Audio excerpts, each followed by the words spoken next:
વડોદરા શહેરમાં બપોર પછી અચાનક વાતાવરણમાં બદલાવ જોવા મળ્યો હતો। હાલમાં ઉનાળાની ઋતુ ચાલી રહી છે। ભર બપોરે ગરમીનો પ્રકોપ શહેરવાસીઓને જોવા મળી રહ્યો છે। રસ્તાઓ પર ગરમીને લીધે સ્વયંભૂ કર્ફ્યુ છવાઈ જાય છે। ત્યારે આજે અચાનક જ વાતાવરણમાં બદલાવ જોવા મળ્યો હતો। આકાશમાં વાદળ છવાઈ ગયા હતા અને વાતાવરણ પલટાયું હતું। રાજ્યમાં જુદા જુદા કેટલાક ઠેકાણે માવઠાની સાથે કરા પણ જોવા મળ્યા હતા, જેથી વડોદરા જિલ્લા તથા રાજ્યના ખેડૂતોમાં પોતાના પાકને લઈ ભીતિ સેવાઈ ગઈ હતી।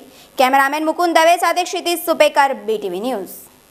દર્શક મિત્રો, હાલમાં ઉનાળાની ઋતુ ચાલુ છે, સાથે સાથે દિવસભરની જે ગરમી હતી તેના પછી સાંજના સમયમાં વડોદરા શહેરની અંદર અચાનક વાતાવરણમાં બદલાવ જોવા મળ્યો છે। સાથે સાથે વડોદરા શહેર અને જિલ્લાની અંદર વિવિધ જગ્યાઓએ વરસાદના માવઠું પણ પડ્યું છે, જેના લઈને ખેડૂતોના પાકની અંદર બગાડ થવાની ભીતિ પણ સેવાઈ છે।